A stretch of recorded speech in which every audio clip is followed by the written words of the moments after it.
Looks like we're live, and we're gonna change camera crew here. So this is carving the Thanksgiving turkey. Do you want this?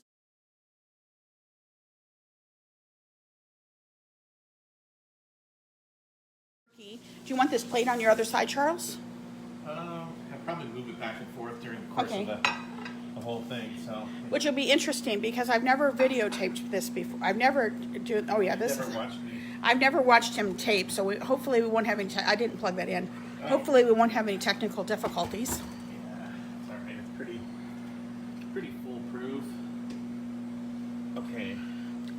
So what we want to do is essentially what we're going to do is we're going to basically remove the breast and the legs. We're going to get a little bit of the thigh so we can get some dark meat. But we want to make sure to remove the breast as a single loin so that we can slice it in medallions. And we want to get the legs because everybody likes the leg, or at least likes to look at it. But see, the skin is drawn here, so we want to get this first. And then we're just going to peel it back. And we're actually going to bust this hip bone. There. I guess I shouldn't turn the camera sideways like that. No. It takes some getting used to. And that software doesn't rotate automatically. So hopefully you don't get seasick with me videotaping this. I'm going to go through the thigh meat here, and I'm going to pop it off. It's really hot. I was going to pop it off.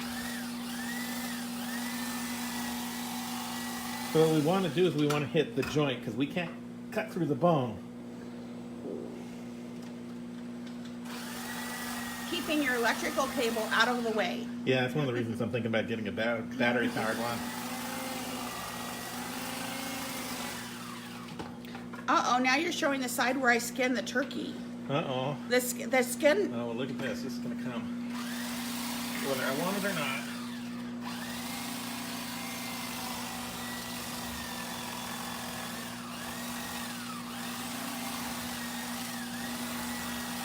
I'm having a little trouble today finding that joint. There we go. There we go. Yeah. I like to put this on because that's a nice presentation. Somebody at the table will take that, but we're going to put all the food in front of it. It'll look really nice. I thought you would use the other side, so that's why I skinned this side. Oh. Sorry, folks.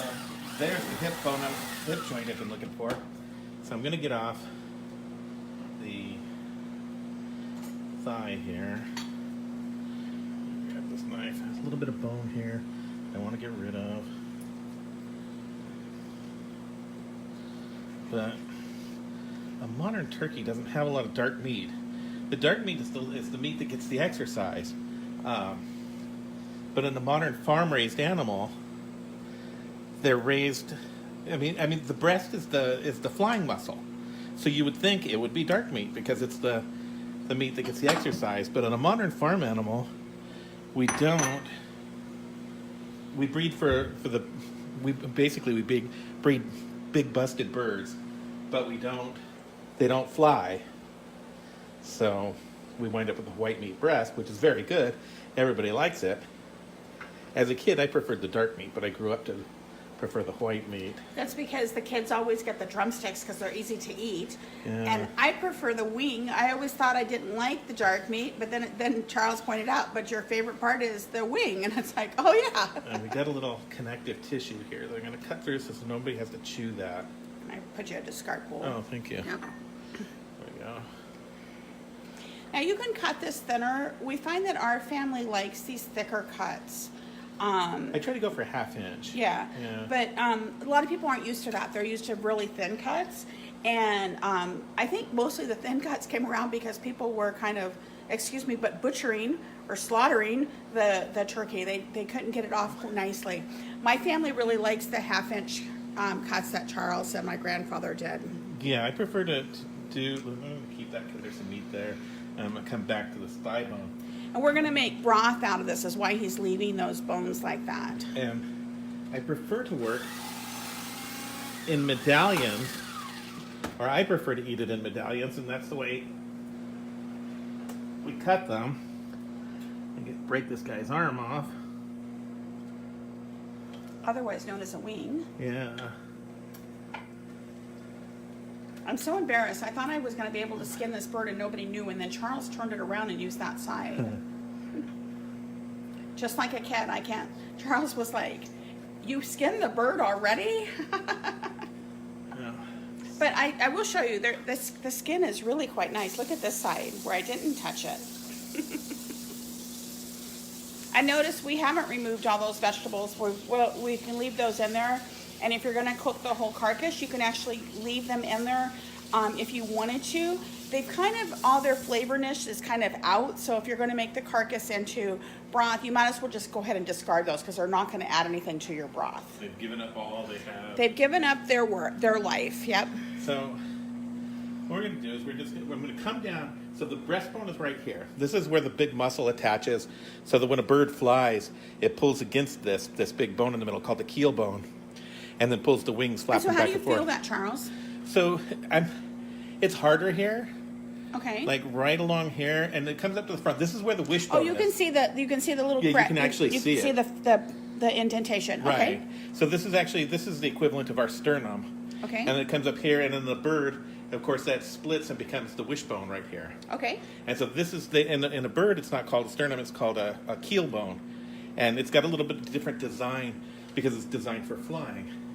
And so we're going to try and get as close to it as we can.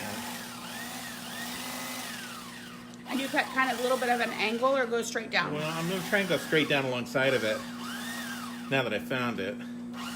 Because it's a thin bone, you can actually cut through it. Wow. And I've done that, and that doesn't play well on the table. And I'm a little bit in his way here. No, you're not in the way. The bird is incredibly hot on the inside. So you usually have that silicone. Yeah, ripper. but I'm working the outside, so I don't need it as much. I need to feel better.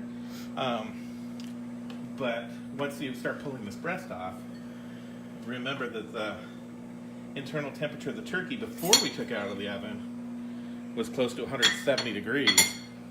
So it's like touching a car on a hot day.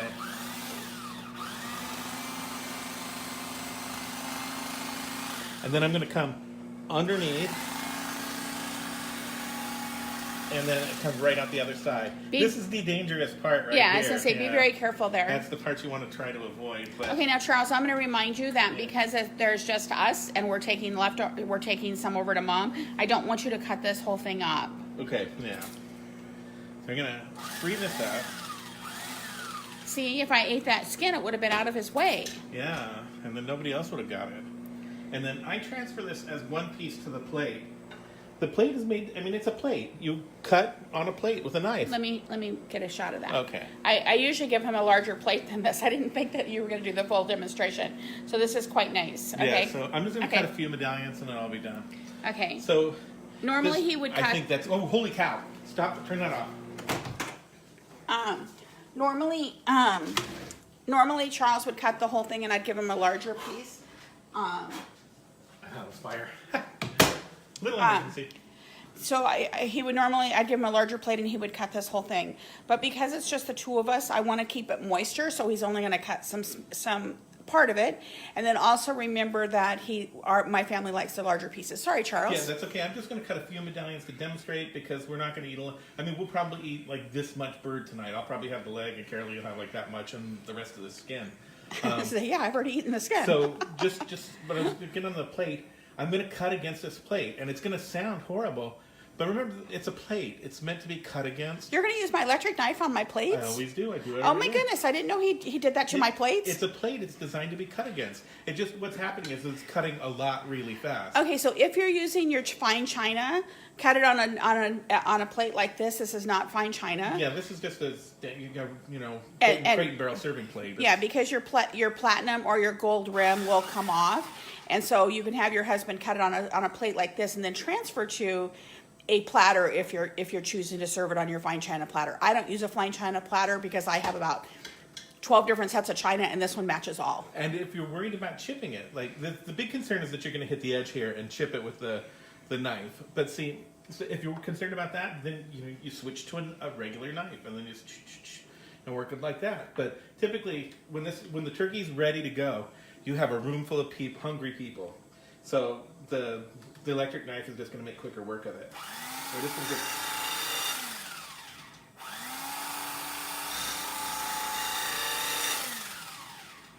But stay away from the edge because that's where it will chip. So the inside of the plate, that's not going to chip because it's made to be cut again.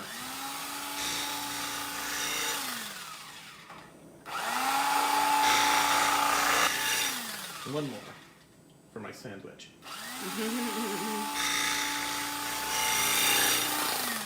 Okay, so Charles, just so we can see the nice pieces, can you move the part that we didn't cut back over to the cutting board? Of course, yeah. Oh, look at that. See, I didn't get all the way through there. Okay, now we have. So we'll remove this loin. We'll put it back under the turkey. He never knows what hit him. And So you can see that we got these really nice serving pieces. Okay. And then by now I'm like going, are you almost done? Are you almost done? Everybody's And saying, he's "Oh, like, where's the turkey?" yes, of course I'm done. So then you can put I a have to fork, test that. you can put a fork on it and serve it. So, but what I'm going to do is I'm going to pan around to the room and we'll get Mr. Chef Charles, the butcher cutter. There's Charles. We're going to come over here. Now, what I've done over here is I went ahead and started serving up some of this that I'm taking over to my mom, but I had already showed, I took a still shot of this, so there's not much left of the yams. This is my mother's favorite. Then there's our green bean casserole, and this is our stuffing. And again, Charles and my mother have already gotten into this. Then our gravy, you can see it has that little bit of skin on it because I had turned it off, but I can just whip this up really quick, and it has a nice texture to it. Okay, now this particular gravy is dark, much darker than people are used to having turkey gravy, but it's really, really good. And if it's too cold, you can go ahead and turn it back on and heat it back up. Oh, Charles, we got to do the cranberry ring. Can you take over the recording of this? Sure. Let me get it out of the refrigerator.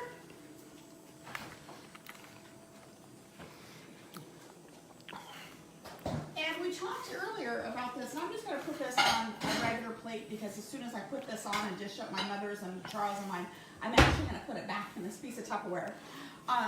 So what we're going to do is we're going to take off this seal. And at the antique mall in Temecula, I saw one booth had like 8 of these. I was like, I should buy some more. But mine's working fine, so I didn't have to worry about that because they don't sell this piece anymore. This is a vintage piece. Okay, so we've taken off the outside ring. I'm going to put my plate on here and I'm going to turn it over just in one piece. Now if you come up here, Charles, you can see my ring's not doing a darn thing. But because this is Tupperware, I'm going to pop this seal. You're going to release the vacuum.